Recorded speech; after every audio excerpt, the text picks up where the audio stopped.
Hi guys, today I wanted to share a story with you, and it's not a story that is very easy for me to tell.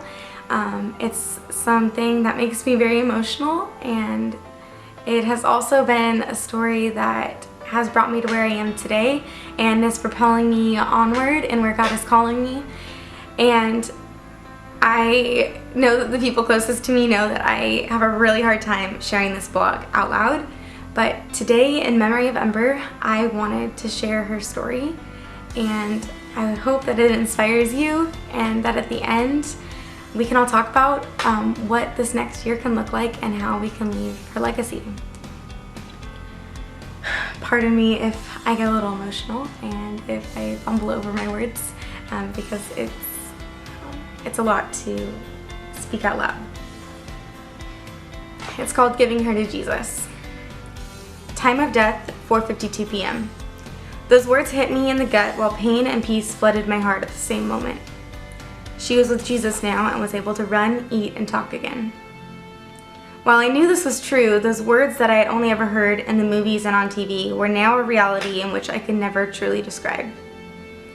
Little Ember Rain, only 2 years old, impacted me.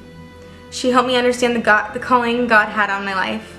Her strength and eyes reminded me that taking risks is worth it, that fighting for what you believe in is worth the cost, and that you can change the world without saying a word.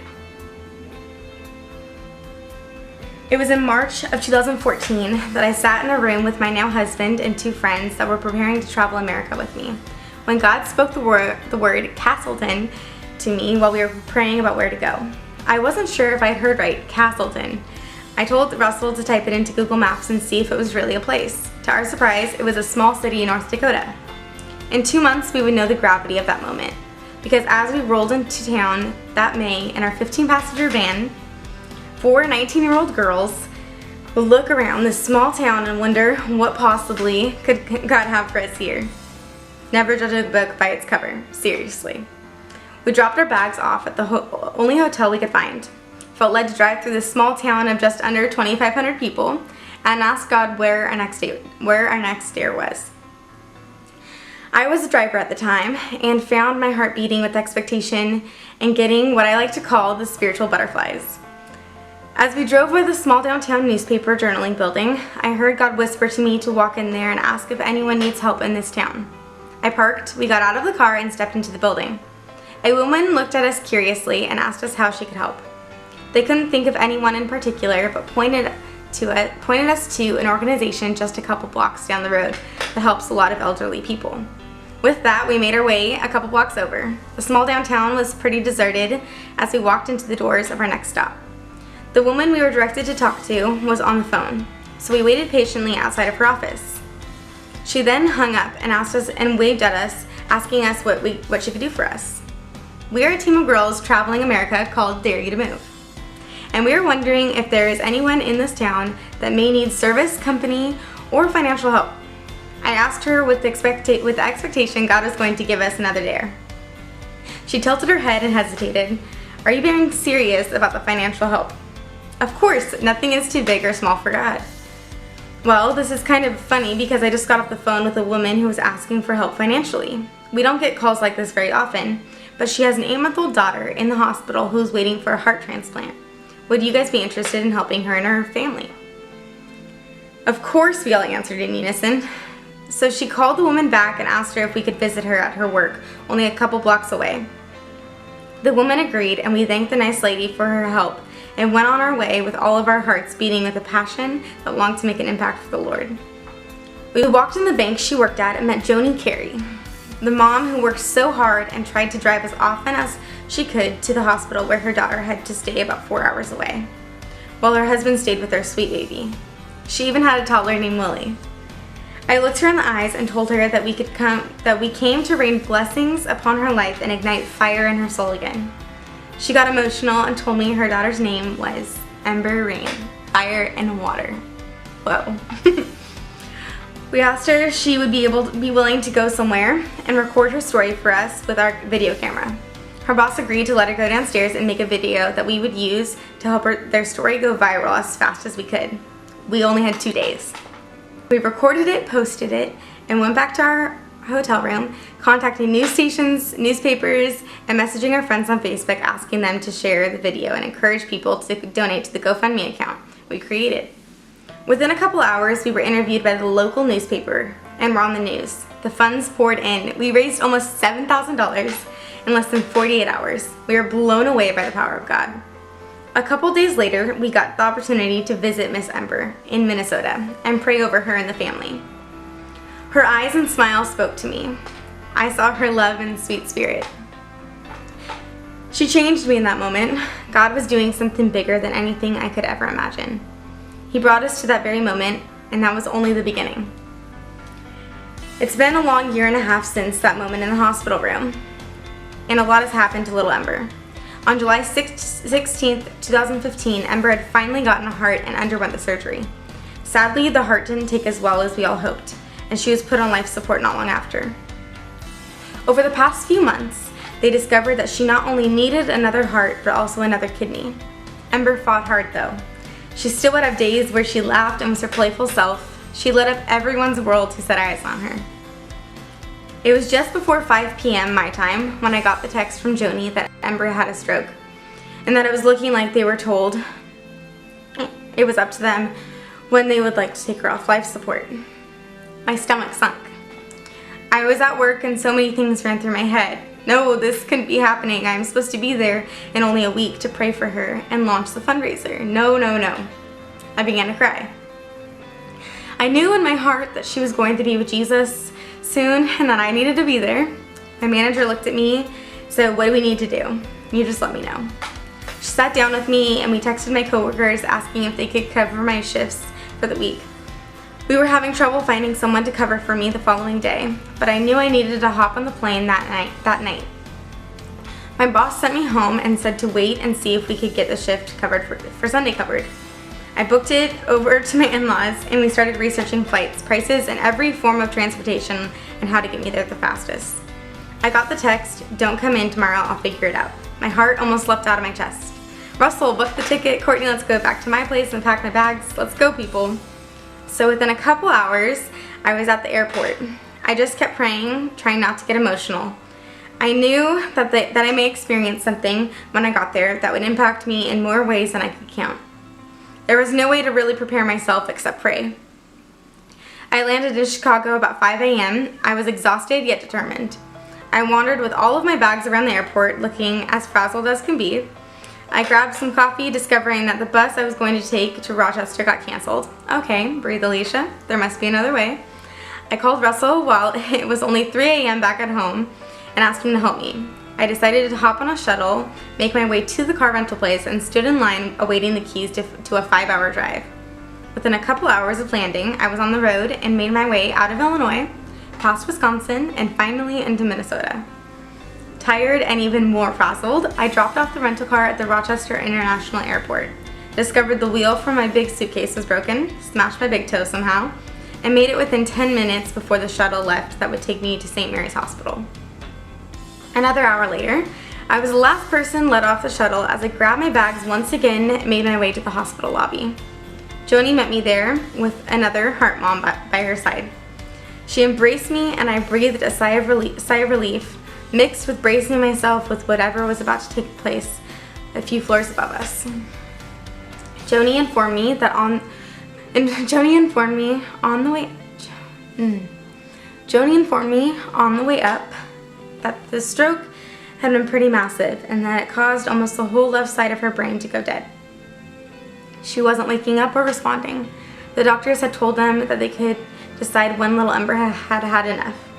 The reality was that in only a few hours, if not taken off life support, she would most likely experience even more unnecessary pain. Joni looked at me and confirmed that her and her husband Nathan had made the decision to take her off life support in just a short time. I didn't even know how to respond. I originally imagined me coming here 1 week later and praying over sweet, precious Ember. It was too late now. I walked into the hospital room and found 2 of Ember's nurses that had walked the journey with her, 2 heart moms and Nathan cradling Ember in her arms. She had grown so swollen and her head was bruised. It felt all too surreal. I couldn't even imagine what Joni and Nathan were going through as parents, having to make such a huge decision. I ached for them. They asked me if I would like to hold her, and I nodded, trying to accept the fact that this was the last time here on earth I would be able to hold and kiss her. They had all become like family to me. I held her and smiled as I kissed her forehead. It hit me. Joni asked me to tell the story of how we met Ember to the nurses. As I did, the tears began to flow, and I began to understand even more with each passing word just how impactful this sweet little 2-year-old was in my life. How could I ever think of quitting Dare You to Move? My heart ached more, and the tears came faster. The doctor entered the room and explained that they were going to give Ember some stuff to help her body slow down peacefully. Would you like to be here for this and hold? Would you like to be here for this and hold her, or would you prefer to step out? The doctor gently asked Joni. I brought her into this world, and I am going to take her out. She spoke with confidence and motherly love. Everyone in the room had their eyes filled to the brim with tears. They asked Nathan and Joni if they would like a minister to be there and pray. They declined the offer and looked at me, asking if I would pray the final prayer. Whoa. This was not how I imagined praying when God told me to come and pray healing over her. I heard God reassure me that He was about to heal her by taking her to heaven. She would run, laugh, eat, and talk and play again. She was going to be whole and healthy. I laid my hand on her head and prayed over her little body as her heartbeat began to slow down. Peace and pain engulfed my heart in the same moment, just like the crashing waves of an ocean in a storm.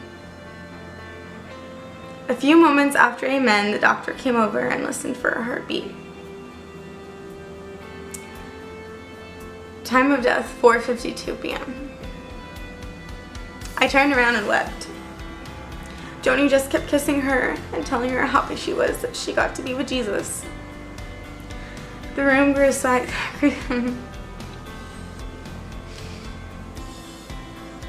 The room grew silent as we tried to soak in this harsh reality. I had never experienced death in this way. It was raw, painful, and overwhelming. I stepped out of the room after a little while and cried in a hallway and hugged a random nurse who had no idea what had just taken place a few hallways away. I came back and they laid her upon the bed. We each gave her one last kiss and said goodbye as we took our belongings and made our way to the Ronald McDonald house. I stayed with Nathan and Joni in their room that night, and we all talked over pizza, cried together, and looked through photos of our sweet Ember, and found an overwhelming amount of encouragement through text and Facebook. I fell asleep quickly that night, my eyes stained with tears and my heart still aching. The following morning, I woke up to the sound of mourning parents crying together in the room right outside of where I lay. My heart broke all over again. Oh, the pain and loss they must feel. Today, they would have to tell Willie, only 4 years old, about his sister, and how to do that was beyond what any book can tell you. The past couple days have been filled with many ups and downs, tears, and understanding what life looks like outside of a hospital room. It has taken me a few days to even muster up the words to write this blog. It has been healing for me, I guess you could say. I don't quite know where to go from here, except with full confidence that I will pursue making Ember's legacy live on. And that was a year ago, and here we are a year later.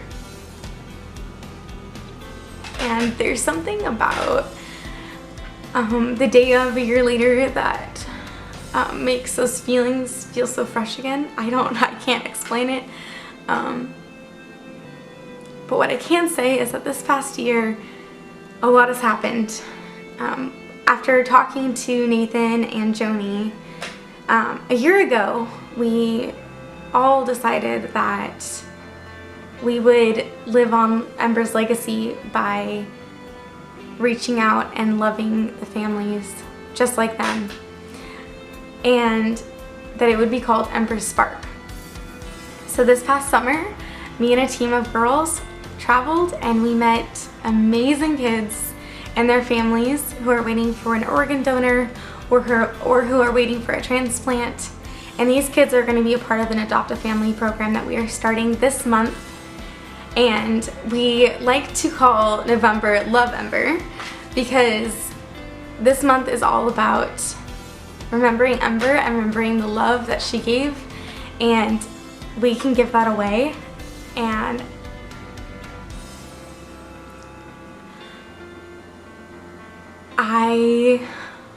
my whole heart is in this. And I just love Joni and Nathan and Willie so much, and I want to make sure that Ember is remembered and that she's not forgotten and that there's purpose in her story. And I believe that God is going to make that happen if we say yes to participating in loving people. So, with that said, we are going to be having our website for Ember launched this month, and we would love it if you went to the Without Borders Ministry page on Facebook and liked it. And you can send me a message, comment below, and just give me your email if you want to be emailed right away when we launch it. But I just encourage you could share this video, share the blog, share our page, but this is an invitation to participate in a story that I believe is going to impact so many people. And I hope that with all of this and with the pain that situations like this can bring on, that we can take that pain and we can make it something good. We live in a world where a lot of bad things happen, but I believe that there's good in everybody, and I know that it can be hard, and that this November may feel very consumed with politics and opinions, but I don't want that for November. November for me is going to make Ember known and to raise awareness for congenital heart disease and to help some kids get some kidneys and bone marrow transplants. Like, I just have a passion for these kids and their stories being told. So if you would like to help me in that, I would love to talk to you. And I just want to let you know that I appreciate every single person that has a year ago covered my shifts, that made all of this possible, that has donated to Without Borders, which was Dare You to Move. It's the same organization. But I just have a vision for this world to be a place where we can just lock hands and support each other, whether it's sending cards from far away, whether it's just committing to reading their story and engaging in the pain that people are going through and even the joyful moments, because life is truly beautiful when we participate, and God is incredible, and He has revealed Himself more and more to me through every child that I've met and every family that I have gotten to be a part of. But I just want to say to Nathan and Joni that I thank you for allowing me into your family. You guys are truly family to me. I love you guys with everything in me, and I would do absolutely anything for you. And I am excited to remember Ember's name for the rest of my life. Thanks, guys.